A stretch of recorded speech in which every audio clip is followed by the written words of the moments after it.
The DIESOL podcast. Digital integration in English as a second or other language. Episode 20. Interview with John Corippo.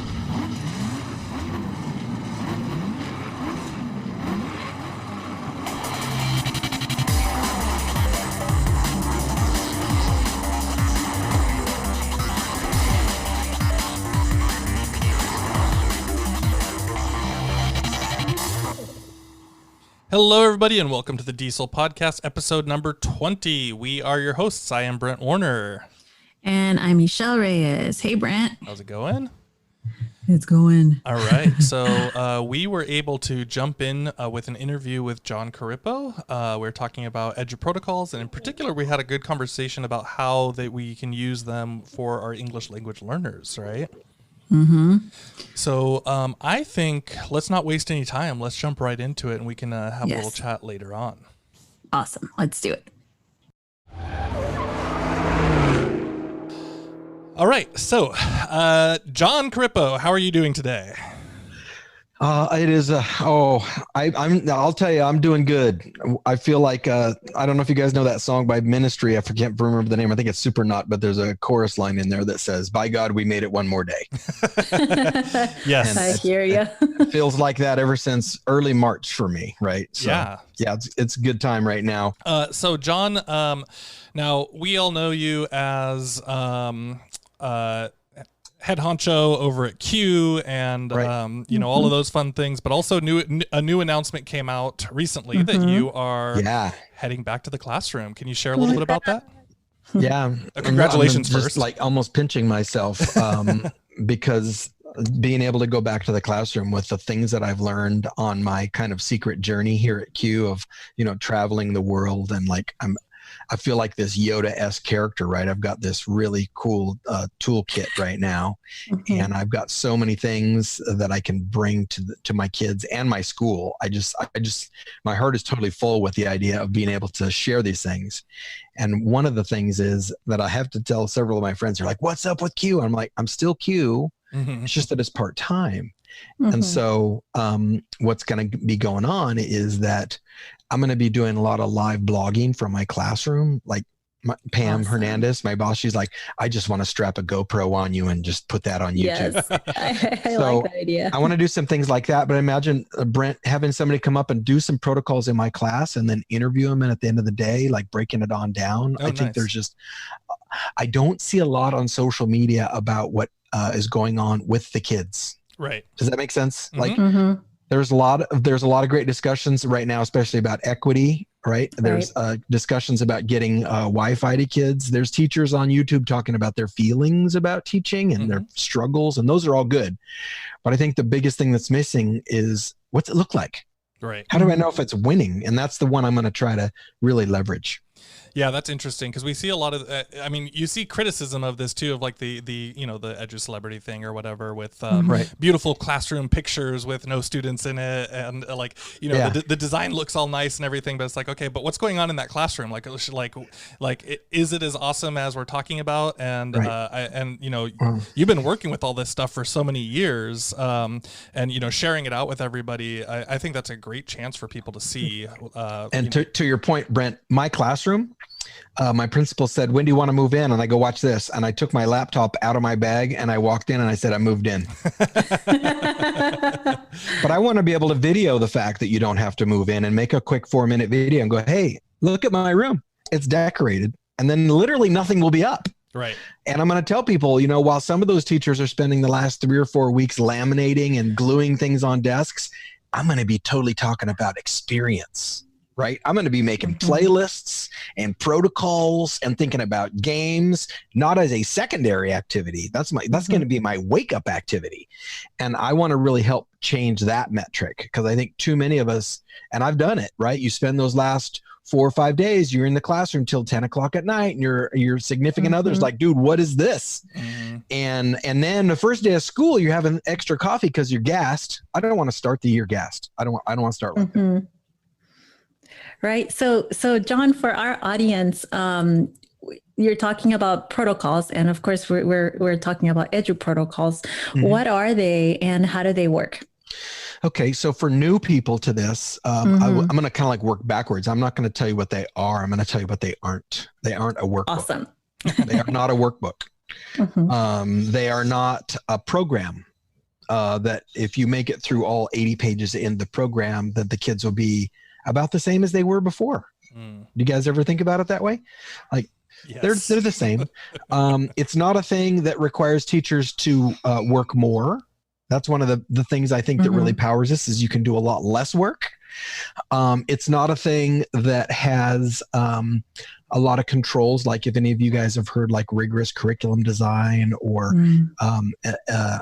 EDI, which is I used to call it extremely disappointing instruction, but it's something else. It's not a DVD. It's not a binder. You can't find it on Teachers Pay Teachers. So it's a mindset shift. And when you boil it all down to its essence, the essence is, how can I get kids to do a little bit of work right now, maybe 3-4 questions, quickly assess what they can and can't do, coach them, and have them do the exact same project again. And then scores jump up 25, 35, 40 points, right? And because this is the DIESOL podcast, and you guys, think a lot about, newcomers and second language, what I saw when I was an assistant soup and my co-author got to work on this with me was, our superintendent's like, oh, our EL scores are so low. And I go, so what have we ever done to help them? Oh, well, the test is the 4th week of school, so we just kind of rush in there. And I'm like, so you're taking people out of their classroom and giving them a thing, and you're not even putting any context. You're not giving them any prompting. You're not giving them anything. And then you're surprised their scores aren't going up. Let's try that on adults and see how that goes, right? Oh, we just need to take a random blood test. Why? Oh, we don't want to talk about that right now. Just give me your arm. But what are you going to do? It's going to be fine. Some people pass out. We're putting kids in that environment, and we're surprised they're not getting better. So now we'll move to what protocols are. Protocols are activities that you can do with kids over and over, maybe 2 or 3 times a week. And they allow for creativity. They allow for technology. They minimize the amount of grading that teachers need to do.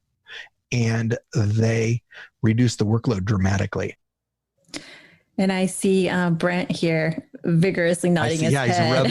Well, I know when he's happy because he starts rubbing his mustache. He starts doing that. And so, Brent, you've used some of the protocols, and what's been your experience? I know that. So, John, I was going to tell you, I've been using the 8 parts because we had talked about this and about the 8 parts, and starting with parts of speech, I'm using it right now just to kind of get my students started with recognizing their own language. And so I started building my own versions of these because there are some people have done their own online right. And that's part of the beauty of it, right? So like Brent, when I do pork ribs, I might do this and this and this, and you might go, dude, that's nothing. The ribs are still the ribs, right? And the cooking time doesn't vary much, but maybe I wrap them and you don't. Maybe use brown sugar, maybe I use ginger, and the storyline's the same, but you can make it your own.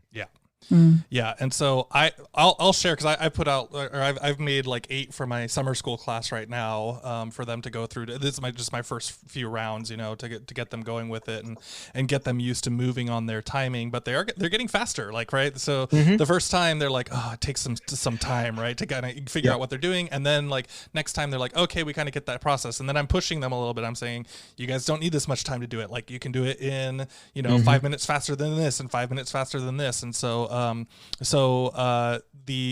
guess I don't want to confuse the listeners. Can we talk about 8 parts for just a moment and how it works for language learners? Well, 8 parts is a great granddaddy, and that one started in 1999. So we got 21 years of in-class use. And to your point, Brent, even for me, I did 8 parts for 2 or 3 years, and that was the only one I did. And then I was driving to work one day, and I went, holy crap, this could work for other areas. I could do this in other things. And then to zoom forward a little bit, because I want to give you the mic back, then Lisa Nowakowski picks it up, right? And she does 8 parts with a highly impacted EL group in King City. And she sends me an email one day and she goes, I think I could do this with math. And I was like, come at me, sis, come at me. Yes. And so, and this is the beauty of it. The mentality is the same, which is we're going to do about 10 skills a day. And the only thing that's going to, in 8 parts, the only thing that changes is the picture, right? Mm-hmm. And in math reps, which is what Lisa created from scratch, the only thing that changes is the number. Right. So we're going to do the same 10 things every day for about 3 weeks. And the only thing that changes is the number. And the kids just get faster and faster. Oh, that's a goodie right there.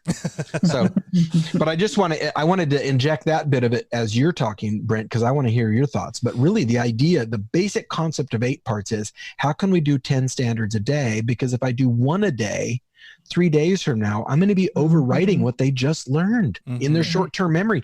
You guys, we've said for decades that kids are forgetting. They aren't forgetting. Our lesson design is overwriting their experiences. Yeah. So there's so much to process here, but these will be available to anyone on the show notes to come and grab them. I know, John, you're very much about sharing and letting everybody have access to everything here too. So hashtag oversharing. Yeah. so this one, it's not great, but it's not great for podcasting. But the basic idea here with 8 parts then is we've got 8 parts of speech and standardized, so great for language learners, right? And then give them some opportunities to come up with their own words based on a kind of a funky picture, right? Yep.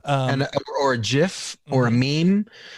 Vanessa Heller, she's in Simi Valley. She had her kids doing one on a Guns N' Roses GIF. Ooh, that's awesome! And she was playing a Guns N' Roses compilation song on YouTube while the kids were doing it. Right? I love that. And these are 5th graders, and they're like, "This is so cool!" And then one kid goes, "Who's Guns N' Roses?" They didn't even care. They just couldn't believe they were listening to good music, right? And then explaining things that they already know how to do, which is nouns and verbs and adjectives and those things. And it's such a different affect for kids. Yeah, that sounds so cool. Yeah. And so of course, now that we're online, right, like there's different ways to do these, and you could I made this so that it's 8.5 by 11 horizontal, right? So it's printable if we needed to. If we want to do it in class with paper, like I'm not opposed to using paper when it works. Can I blow your mind in the blended learning model? Ready for this? Please. What if you did this in Nearpod, Brent? And a draw it. One skill per slide. Oh my God. Yes. Right. It's our next leveling up. Yeah. You gotta move. Yeah. Every time you're like, oh, I've got this down, then it's like, no, there's something better to do with it. Right. So, and that's, again, that goes back to the barbecue model, right? I think I've got brisket nailed, and I'm like, wait, this guy's doing this other thing. And then I think I've got it down. And then this other guy's like, oh no, you need to try this wood. And then it might be a seasoning, a wood, humidity. And there's all these variables. And that's what's beautiful about the 8 parts. And I love this part of it is you are constantly working on you as a teacher. Because your anecdotes, your stories, your scenarios, your ability to predict what the kids are going to say, that library in your head just keeps building. And you turn into this kind of, and tell me if I'm wrong, Brent, but you turn into this kind of wacky grandpa character because you're like, yep, those kids did this last year too. And the kids sense that. And then there's a creative piece. And another fun little kind of aspect of 8 parts is that people say, oh my God, I bet you have hundreds of pictures. And I'm like, no, I've only got about 9, because here's what happens after we do 8 or 9, the kids start emailing me pictures. I saw this tonight. We have to do this tomorrow. That's awesome. That level of engagement is priceless. So for people that are just listening, here's the way 8 parts works. Think of a slide or a doc. And in the middle, there's a white area that's big enough to write about 1 paragraph, right? 6 or 7 sentences. Surrounding it around the outside, and this is why it's called 8 parts, because I built it kind of like an artist's palette. Here's all the parts of speech around the outside, and then they go together to make a thing, which is a paragraph in the middle. And the paragraph has to use all 8 parts of speech. And then as the kids get faster and faster, I don't know if you've done this yet, Brent, as the kids get faster and faster, I might do this: write your stories, share it to a friend. Get out your electronic highlighters. I need all the nouns to be blue. I need all the adjectives to be purple. Where are we now on blooms? We're way up. We're sorting and classifying, right? And so, but every day the work is the same, but I come up with new iterations. The other one I loved, you'll love this one, Michelle. A teacher gave all the kids little slips of paper. And this is mind blowing. They did all their 8 parts on little slips of paper. And then they went around and they put their nouns in one bag. and they put their verbs in a bag, and they put their they put all their parts in bags, and then they drew them at random and had to write the paragraph. Boom. That's cool. Oh, I love Here's that. the best thing though. If you're an 8 parts expert, what's the prep? Cutting strips of paper. I can do that while I'm enjoying a beverage watching a football game. That's not, I don't need to go to Walmart and buy a bunch of tongue depressors or cotton swabs. And yet I have this super hands-on activity. That is cool. That is so cool. So then, John, so when for our cases, so we have language learners, and they're starting with the basic skills of understanding words and word forms, and then you grow out into 8 parts for sentences, right? Right. Now, can you and then talk you do about that a little sentence bit? parts, which is the same approximate game, except now you do this. And again, if you haven't seen it, Michelle, it's mind blowing. Here's a funny GIF. Think of the funniest GIF you've ever seen, like just a funny, picture. Now write an exclamatory about the GIF. Write an interrogative. Write in all those 4 different types. Now write dialogue. Character 1 talks. Character 2 talks. Character 1 answers. Character 1 goes, we go back and forth. We do in a positive sentence, a compound sentence, a complex sentence. Kids never get tired of it because it's always powered by the funny image, and they can't wait to write about the funny image. And I've literally had kids come into my class. Every time I've done this, I've had one kid that ends up being the fart guy, and he makes a different person fart every day in the story. So he's like, today Esol is farting, and everybody's like, oh my God. And it goes on like that for about 2 or 3 weeks. And then finally one of the kids will say, hey, make us all fart today. Yes, I'm going to do it. And as a teacher, I want my classroom to be more academic than that. But as long as they're doing the parts of speech, I don't care. Do I? I really? Yeah, they're still because learning. they can translate that right over. Right. Yeah, they can translate that right over. Now, you had mentioned that we started shifting these, and I think you said someone, Nowakowski, I think you said, had switched it over. Nowakowski, yeah, she took it and she said, hey, this is for language, but now I'm going to shift this over to math. And so in the pre-show, Esol and I were kind of talking about this. I'm like, I've kind of skipped over a couple of I've skipped over some of the ones that are said to be math. I'm like, and I was thinking, I shouldn't do that because there are probably things that I can do the other way around, right? This is built for math in theory, but I can also take it into to languages and those types of things. So can you share maybe a couple of hacks that people have been doing? We've had a same kind of crossover with Fast and Curious. So the origin story of Fast and Curious is I was working with some teachers in Andrew Schwab's district, and we had just done 2 days of PD, and they were all language arts teachers. I think it was 7th grade. And I said, would you guys mind being in my little experiment? So I gave them a 6 or 7 question quiz on Latin roots. And I'm like, how are you guys feeling about this? And I'm like, bro, we teach 7th grade. We love Latin roots. Well, I played a dirty trick on them. And I put Latin roots from the University of Michigan. First round score with no direct instruction was 27%. These are adults who are teachers of English, 27%. So I was like, hey, what do you think? Do you want to leave that? You want to leave that standing? And they're like, hell no, we're teachers. We ain't leaving 20% on the board. So what I did was I coached them, and I immediately gave them another rep. And guess what? 88%. Wow. And then I said, wait a minute. I know it's the end of the day and you're gassed, but do you really want me to tweet that you left it at 88% to 30,000 people? And they're like, no, let's go again. And I did a little more coaching, and we ended up at 98% for 35 teachers on these 7 Latin roots. Michigan, wow. University of Michigan, right? And then they're like, oh my God, you didn't do any lecturing. I go, nope. Did I need a PowerPoint? Nope. Did I have worksheets? Nope. Word search? Nope. I go, what am I correcting tonight? And they'll do this. Nothing. Yes. Yeah, yes. That's one where people are and like, I go, that's nothing, you guys. This is the real mind blower. 11 minutes have elapsed.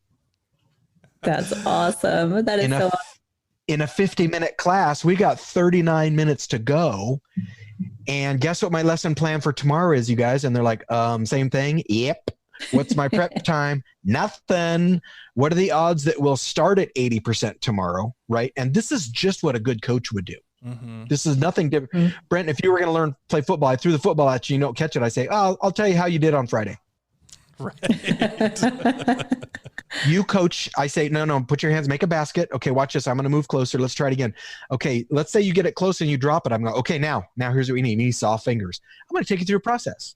But we have lulled ourselves to sleep in K-12 by thinking we can just yell things at kids. And I don't mean yell, but we can dictate things to kids and they'll actually care and remember. And that is not what's going to happen. So that was the birth of the one that we now call the Fast and the Curious. And I've honed it quite. I've gotten good at it. I had 25 superintendents doing the history of Nintendo. First round score, 27%. Superintendents, right?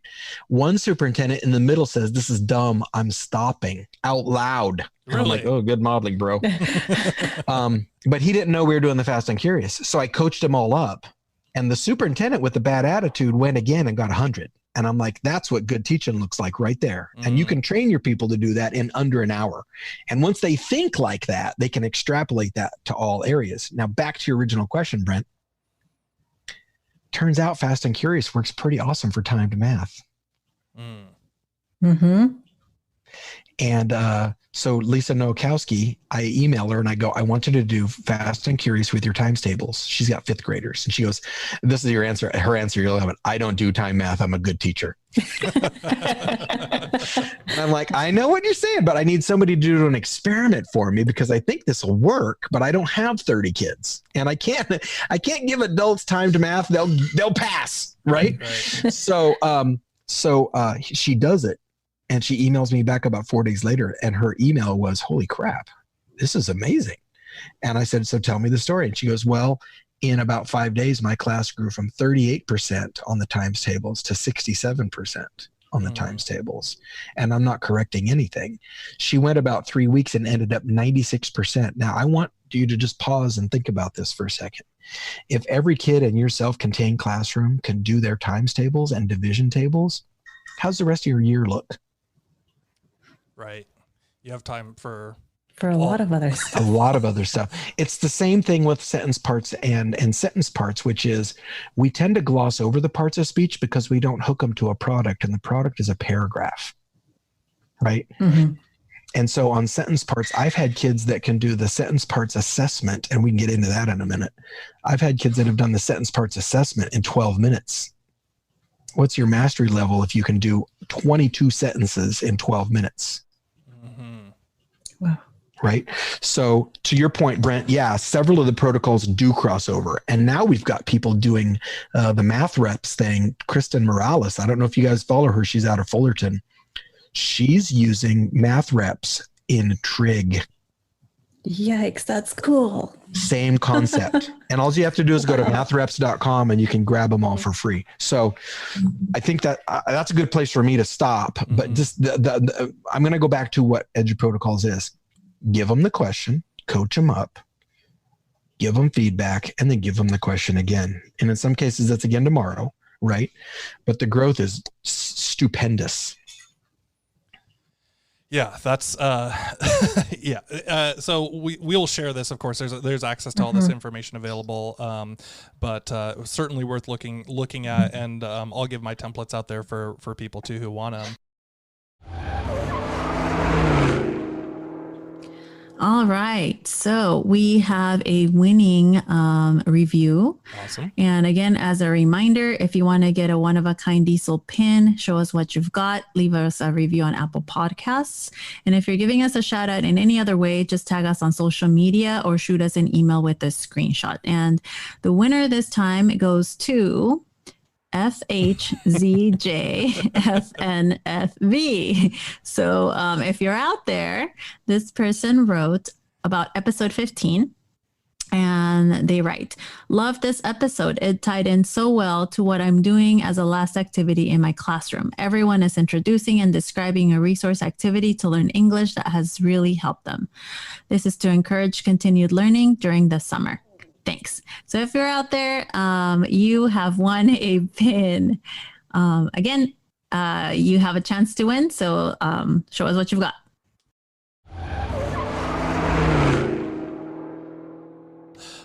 So John, we're looking at you have so many opportunities to see all these other teachers doing all sorts of things, good and bad, right? Training for what needs to be fixed, and showing what maybe they don't know about already. One of the things I was thinking about is I can only imagine that you go into classrooms, or you go into seeing people's ideas, and over again probably you see just practices that are still being implemented however many years later, and you're like, people need to drop this skill, or people need to drop this habit. What for you is kind of the one thing that you really wish everybody would drop? Hamburger paragraph, bro. Hamburger paragraph. Ah, okay. Tell me why. So, well, first of all, I'm going to start, when I get time, I'm going to start a GoFundMe for all hamburger paragraph Facebook weekend. So I want everybody's Facebook post to follow this format. Hi, my name is, I am drinking this. I am eating this. I am enjoying the day. I hope you like my paragraph, the end. Right. I just want everybody to make that happen on Facebook to see how dumb that looks. So one of my other favorite protocols, and is possibly my favorite of all of them because of how powerful it is for writing, is the random emoji power paragraph. Because the hamburger paragraph, what it does is it slowly grinds kids into what I call the edge of gulag, which is, stop giving us your big ideas, Brent. Would you just do the freaking hamburger, and then I can give you a B. And I ran into a book, and I would encourage you guys. It's too bad this guy died in 2008, and if I would have known how old he was or what his situation, I would have literally tracked him down and hugged him and said thanks. His name is Robert Pinkert. Pinkert's Practical Grammar, P-I-N-C-K. That's the trick. You can get his book for $1, and he is hilarious when he teaches this writing. And basically, he was a college professor of language arts, and there's a whole paragraph in the book about, a whole chapter in the book about paragraphs. And the upshot of the whole paragraph is this: paragraphs can be as long as you want. Paragraphs can have a catchy lead, and they can have a transitional hook, but they don't have to. If you're not sure, read any Stephen King book. Because if Stephen King wants to write a page of paragraph, he lets it rip. Right? Yes. And so the essence from that chapter for me, the essence of paragraphing, and if you guys work with human kids that try to write, they struggle with this. It's pursuing an idea. Right. And they think because of the hamburger, they think, okay, I got to write some kind of thing to get their attention. I got to do the catchy lead. I am going to tell you about, nobody writes that on Facebook, right? And then they think they can only put in 3 facts. And then they think they can put things like, and if you'd like to know more about this, read the next paragraph. So what I did was, I'd been using Socrative for years. If you guys have seen Socrative, Socrative, I-V-E. It's so funny because when I say it in PD, teachers are always like, I can't find Socratic.com. No, that's Socratic Seminar, Socrative. And I used to say Socrative, and then this one teacher told me I was wrong. So I was like, okay, I'm sorry, teacher. So now I say Socrative. But basically, in Socrative, you can make multiple choice tests. And if you guys have been teaching long enough, I remember when our new curriculum came in with an exam view CD. Ooh. Oh, I remember. a test bank. Well, what I learned over the years was every time I make a 40-question quiz on language arts, I lose a Saturday. That's my Pavlovian response. You want me to make a test? Bye-bye Saturday, right? And then I'm pretty good, but I still have 2 questions that the kids are like, 14's wrong, Corippo. And I'm like, God, I'm an idiot. Now I wasted my Saturday and I'm a dummy. And then I typically only give the quiz once because the teaching mentality is now the quiz is polluted. Yes. Because I don't want them to give a chance to do it again, for God's sakes. So if you've ever used Socrative, and Brent, I've got a blog post at Socrative that I can link to. Okay. I'll put a link in the chat here. Perfect. On how to do this. So basically the get down is this: you go into Socrative and you pick short answer. Okay. Short answer is 1 question. So you're choosing. So you put up the question in there, short answer. They're writing in their 1-sentence response. Yeah. So I basically do this 1 question, and I go like this, and I do this to adults. I've got to come up with a new shtick because I've been doing so much that I'm going to start running into people that know the game. But basically it goes like this: write in a positive sentence, which is a 4th grade standard. And usually about 70% of the room is like, they're looking at me like, I don't know what the frick you're talking about. So I say, okay, if you don't know, put IDK, because waiting 3 minutes is not going to help a thing. And if you're Brent and you just made a new tab and Googled it, I know all about the cockroach sentence. So go ahead and put that one in, but don't think that's right. And then the next piece is in the short answer mode, I hit up, there's a button there that says start vote. And when I do that, everybody gets to see what everybody wrote. I want to let that sit there for a second. Right.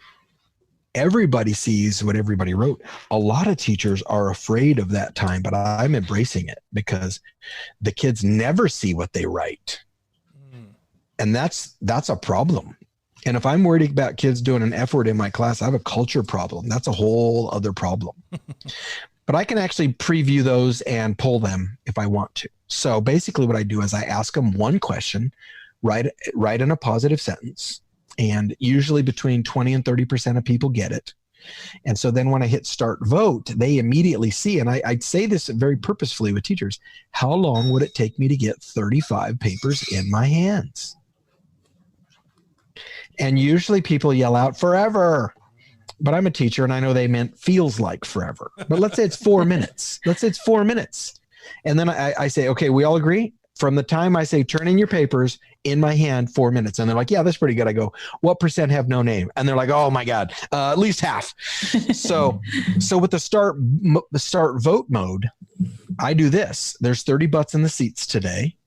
I need 30 answers. If I have 29, I'm going to hunt down who didn't play. If you didn't play, you're going to get a 0 for not playing. You're not going to get a 0 for being wrong. You're going to get a 0 for not playing. So even if you put IDK, you're playing. So play. Okay. Next thing is I go write on a positive. A couple kids will copy paste it. I use them for exemplars. So when I hit start vote in about a second and a half, every kid can see what they wrote on their screen with all their neighbors. Hey, Brent, do you think this is good in a blended learning model where kids are not face-to-face with me? Now, I could do things like this in Google Forms and a couple other places, but the flow of Socrative is just so sweet for this. So now what I do is I go, let's look at number 3. All right. Number 3, it looks different. What makes it different? Michelle, what makes it different? You go like, there's 2 commas right in the middle. Okay, cool.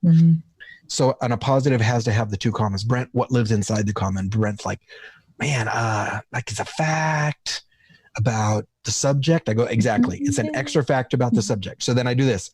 I go back, I hit end game. I go back to short answer. I hit new quiz. Quiz goes up. We're ready for round 2. That fast. Okay. Now I do this. What do you guys think I'm going to say? You're going to tell us to write it. Oh, good. What I just do right there.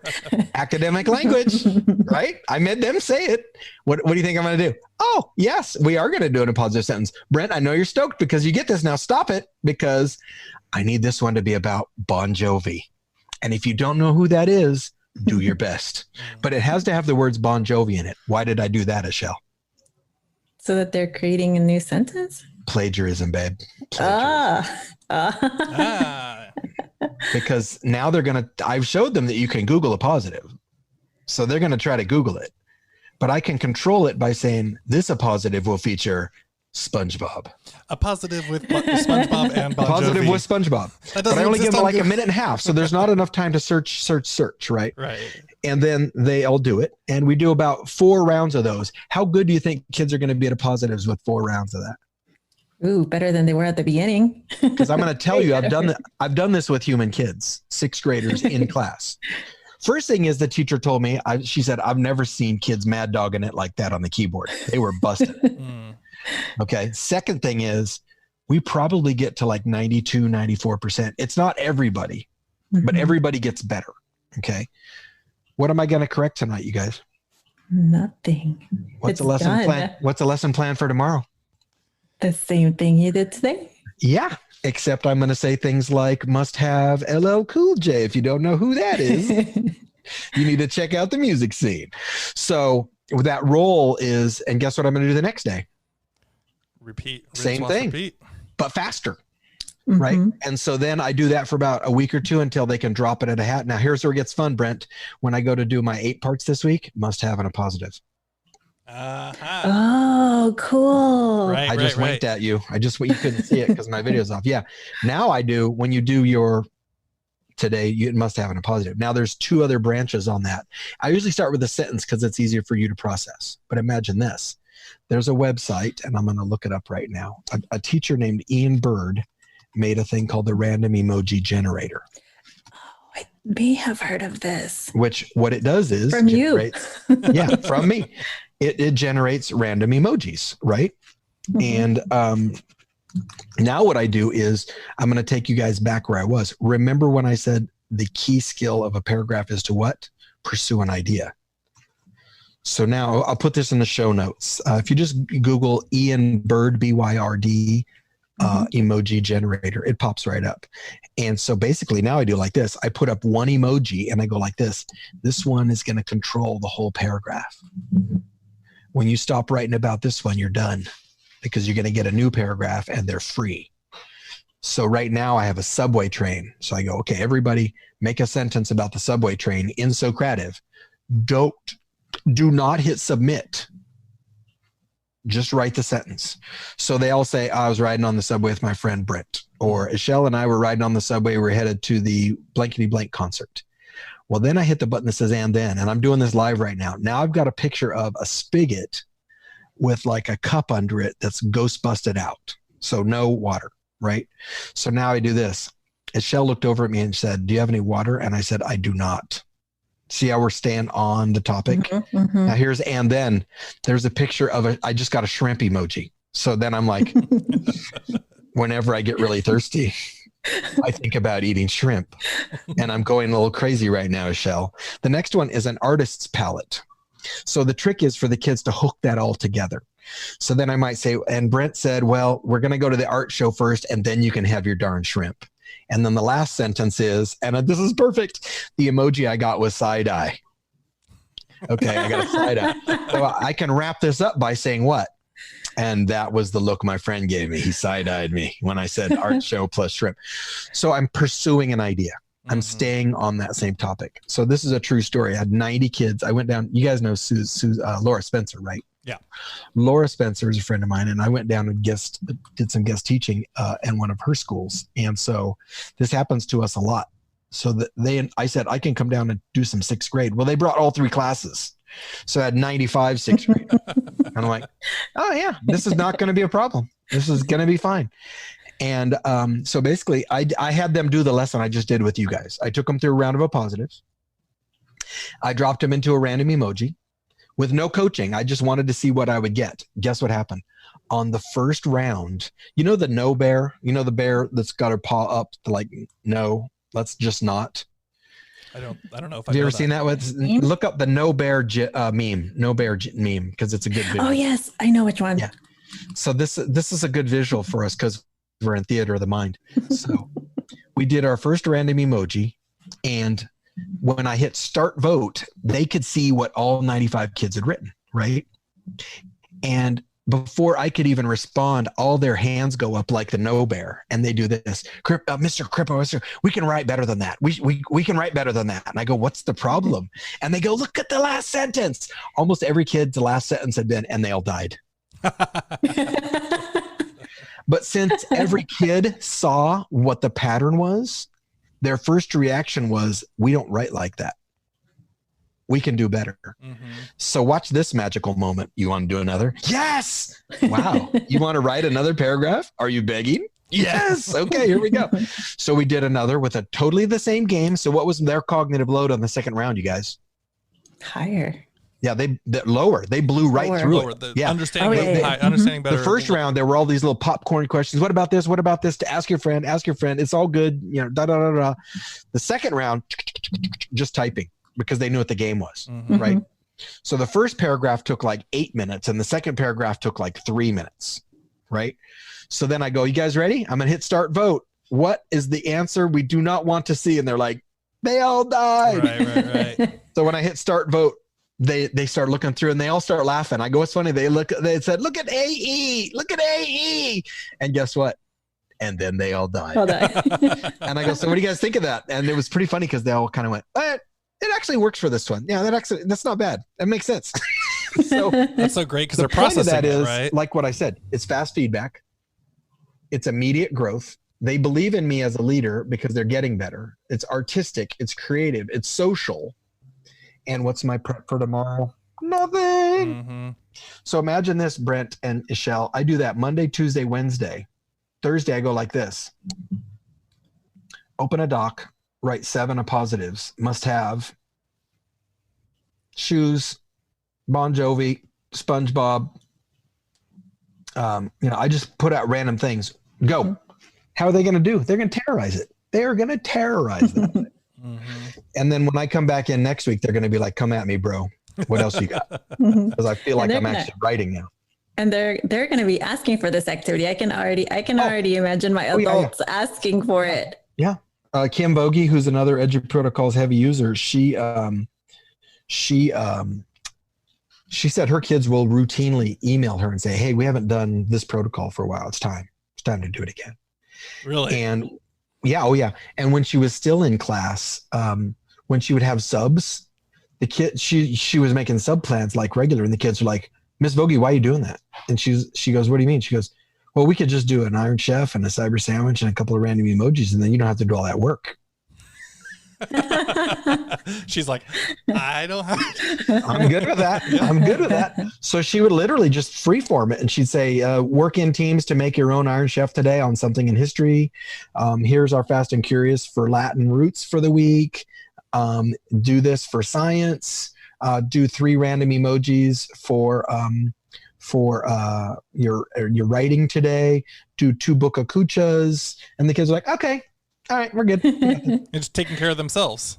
Yeah. And I want to pause. Yeah. And then I want to pause and say there's a really critical part about this that is SEL. Mm-hmm. Tell us about that. There's a self-confidence aspect. The first district I ever worked in, they said competence precedes confidence was their motto. And when you would get hired to be a teacher there, they would say, what comes first, competence or confidence? And my belief is that if you do enough reps, you will have the confidence to then create. You are rarely going to start with competence. And frankly, if you can be competent at something on the first try, it's probably not much of a challenge. Right. So my deal is rep, and then pull the scaffold away, and then they do what we've always done. Right. Very, very cool. Another subtlety is I've had several teachers, they're like, oh my gosh, this is a great culminating activity. No, this is the starting activity. I've seen teachers that have kids do flashcards for 3 weeks and then do cards. No. So basically it's a gradual release model, which I know in some places has gotten a bad rap. But to me, it looks like this. So Ishel, I'll point this at you because you've done less of this than Brent. The first day I tell the kids, I'm going to give you all the answers. You just need to be a fast copier. So I'm looking at Brent right now. Hair, beard, overgrown, out of control. So now I have adjectives and I don't know about nouns. that. Overgrown. I don't know about that. Name is Brent. Capital B because it's a proper noun, right? Okay, here we go. Verbs: smiling, laughing, drinking. Okay, good. Get them on down there. And what happens is I'm just basically making them take notes, but they're taking notes about a picture. And tomorrow we're going to take notes again, but about a different picture. And after about 3 days, the Brent's in the class going, that hand pops up. I got a noun. Are you sure, buddy? You sure you want to do this? Yeah. Okay, here we go. What do you got? And then they're like, Wolverine. Tell me more about that. I need to know more. And then it goes, right? So it's no different than if you've ever cooked with your grandma, right? Your grandma doesn't just say, do it. And your grandma also doesn't just tell you how to do it. She goes, come on into the kitchen. Here we go. Here's your apron. I need you to get 2 cups of flour. I need you to get 1 cup of sugar. Make sure you count carefully. Go. And grandma's there. And then at some point you're like, dude, I can make cookies. But we all know this. The first time you make cookies without grandma there, it's different. Am I right? Yep. So I'm just simulating that human interaction. I'm just simulating the interaction of giving them enough reps, and I could be their edgy grandma. And when they start feeling comfy, I don't need to be there anymore. And Brent, what grade level you teach? I teach at the community college, so adults. Okay, yeah. Mm-hmm. This. Oh, by the way, a book you should also look at is Image Grammar by Harry Noden. Image Grammar. That's the book that influenced me to create sentence parts. Harry's thesis. Harry is a junior college English teacher. Okay, so Brent, that's right up your alley, Mm-hmm. right? He's a junior college English teacher, and basically his book is, he says, I got tired of all those high school kids showing up every year and not knowing how to write. So here was his attack, which is pretty cool for me. Like for me, it resonated totally. I took art all the way through school. I took art every year in high school, even though I didn't get credits for 2 years. The art was my jam. Mm-hmm. And I wasn't that good at it. That was my social group.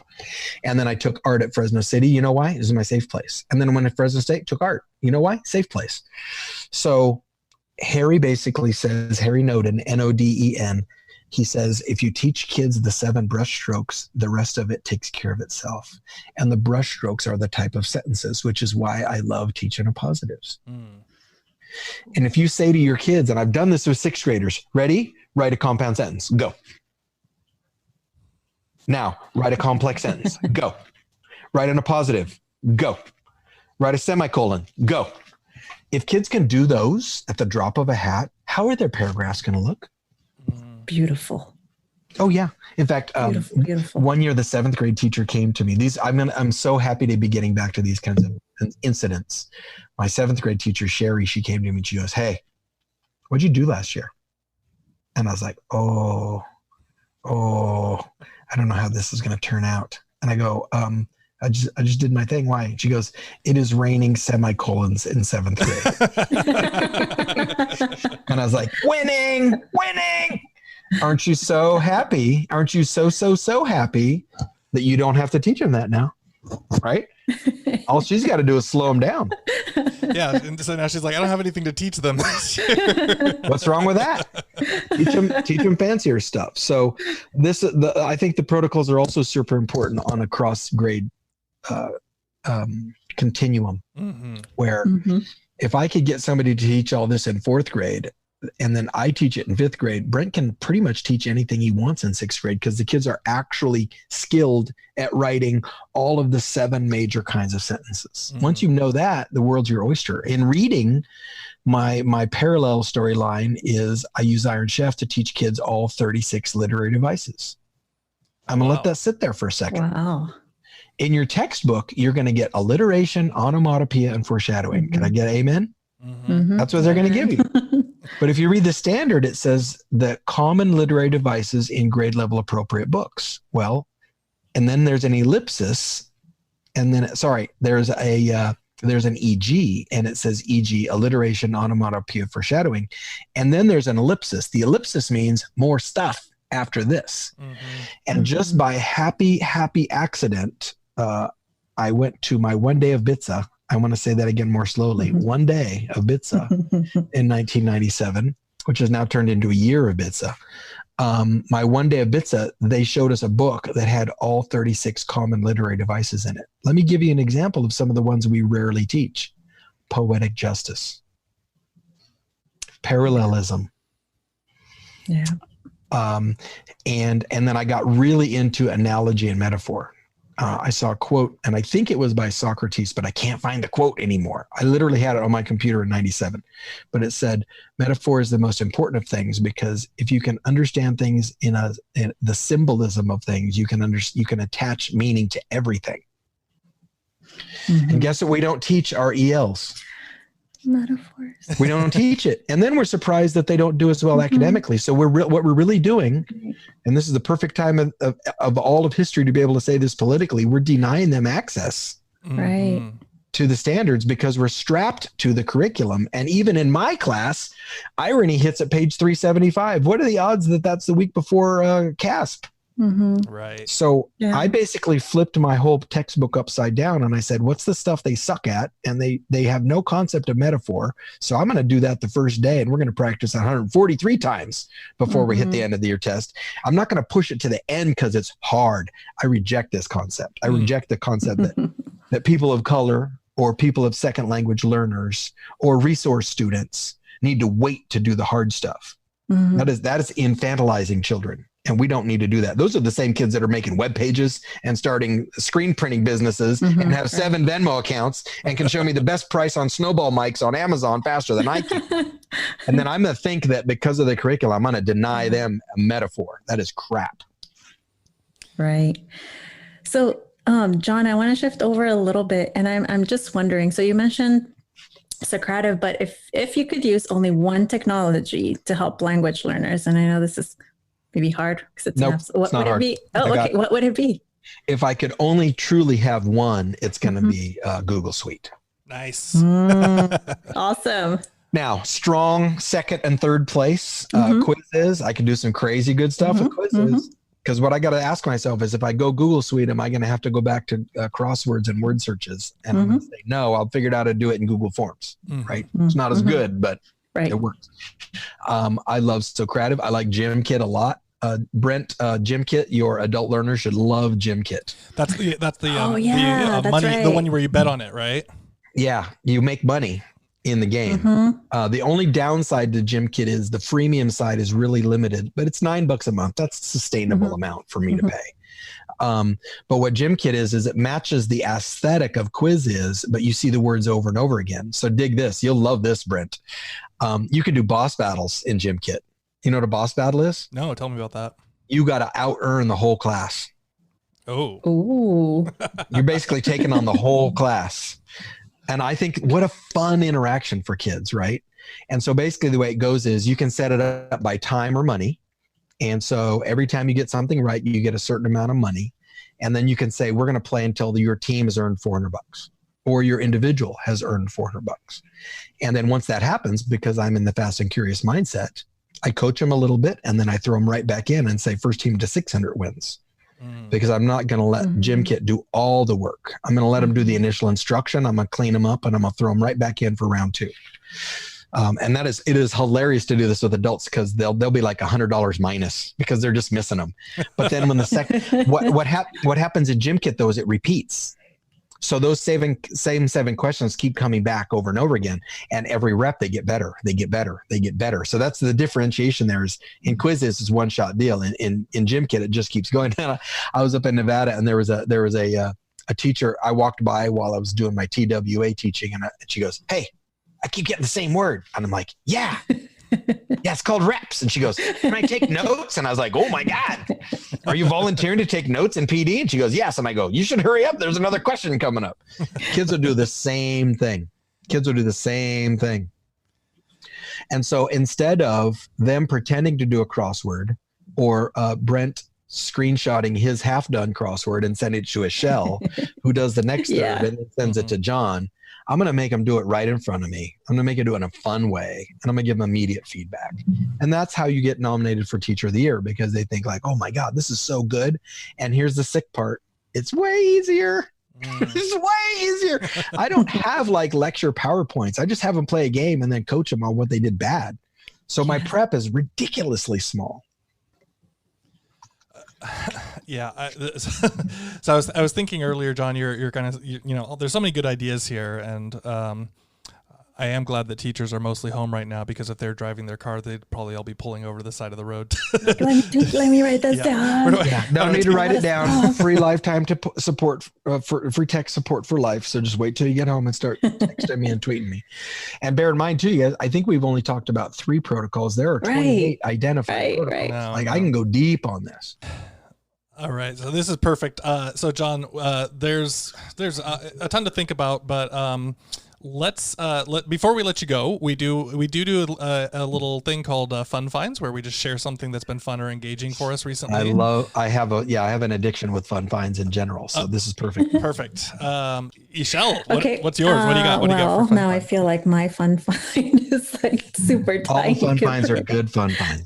But mine again is also for, I've just, you can't go out, you can't get together with people. So I found an app called battle app. It's just your typical battleship.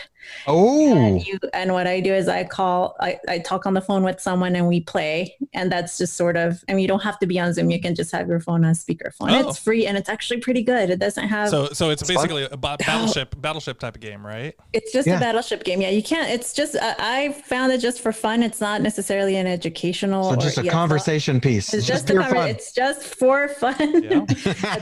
but it's yeah. So it's just for fun. That's cool. Now, see, like with fifth graders, I could say the top 5 scores in Fast and Curious today get to play Fun Fleet Battleship with me tonight. Oh, there you go. Oh, that's cool. Right. So that way I have to give away Starbucks cards. Those get expensive really fast. Yeah. That's a fun find, though. I love those collaborative games like that. Those 2-3 person player games online are super fun. Mm-hmm. So mine is totally meditative and totally personal, not related to teaching either, but it's a coffee thing, as I tend to go with my coffee nerdery sometimes. I found this thing called the Mellow Drip, and basically it's like a disc. It's a flat disc that has all these holes in it, and when you do a pour over coffee on top of it, it spreads the water out into like a little drip function. I like this idea. Yeah, that is cool. This is really cool because I mean, when you get super nerdy into coffee and ratios and all of these types of things, like it's about the spread of the water on top of the grounds and all those types of things. And so I saw it somewhere online, and like someone was kind of doing it, just like I think I saw it on Instagram or something. Someone was, and I'm like, what is that thing? I gotta go figure out what that thing is that they're using. And so, anyways, I did finally track it down, and it's called the Mellow Drip. So if you like coffee and if you like a pour over for a single cup, it's a cool little invention that they made out there. So I didn't know we were limited to all of life in this. Wherever you go, wherever you go with it. As you know, Brent, I'm a world famous smoker of meat. I do know that. Yes. So I recently jumped into. I'm not kidding. I'm being totally facetious on that. Edumeats. I got the sticker right here. Edumeat. Yeah, we got the sticker. But it's like Brent and I and 4 other people. It's not like a movement by any means. But what I finally joined the ranks of the pellet smoker crowd. Oh, okay. And I did my first 2, and I found it was undersmoked for me. I wanted more smoke. So I actually think of this hack. It's similar. Your coffee thing made me think of this. I bought a smoker box to add into my pellet smoker. So now I have double smoke. Perfect. A smoker box. A smoker box it's a little stainless steel box you can use on any barbecue, and you put wood chips in there, and so it smokes while your food cooks, right? So I thought, wait a minute, I could put a smoker box in my smoker. So I'm sure somebody's done that, but I don't know if anybody has done that yet. So that's a fun little hack for people. Cool. Awesome. Perfect. Cool. Okay. So I think we're good. John, where can people find you? Pretty much the Twitter, Facebook, at J Corippo is my Twitter handle. There's only one Jon Corippo on Facebook. My doppelganger is JOHN, so watch out for him. He's cool, but he's a fireman. He's not a teacher. And then Eduprotocols.com is our webpage. There's tons of free. If you liked what we were talking about, there's tons of free examples and templates there. Eduprotocols are never sold. If you see them on Teachers Pay Teachers, let me know, because I will cease and desist them. Awesome. So thank you so much for listening to the show. I hope you got a lot of value out of it. I mean, Michelle, this is one of the ones that I'm going to listen to a couple of times over again. Yeah, there's so much to get out of this show. And our next episode, Brent, is our 1-year anniversary. That's right. Yeah. So people are going to have to tune in to hear what we're going to do, if we're going to do anything special. Yeah. We haven't decided yet. Haven't decided, but there might be something special. 1 year. We survived. Yeah, we survived. We made it through a year. That's a pretty good landmark. Yeah. So yes, we are a part of VoiceEd Canada. There are lots of great educational shows over there. So please go ahead and go to voiced.ca to check that out and other shows like ours. Mm-hmm. And if you'd like more information on our previous episodes and this episode, our show notes are at diesel.org. That's right. And you can always find us. We are pretty active on Twitter, so you can find the show at DIESOL Pod, and you can find me at Brent G. Warner. You can find me, Esol, at IXY_Pixie. That's IXY_PIXY. And you can find John Corippo at jcorippo. And you can check out Eduprotocols at eduprotocols.com. All right. So we'll let John take us out. In Spanish, thank you is gracias. Gracias for tuning in to the DIESOL podcast.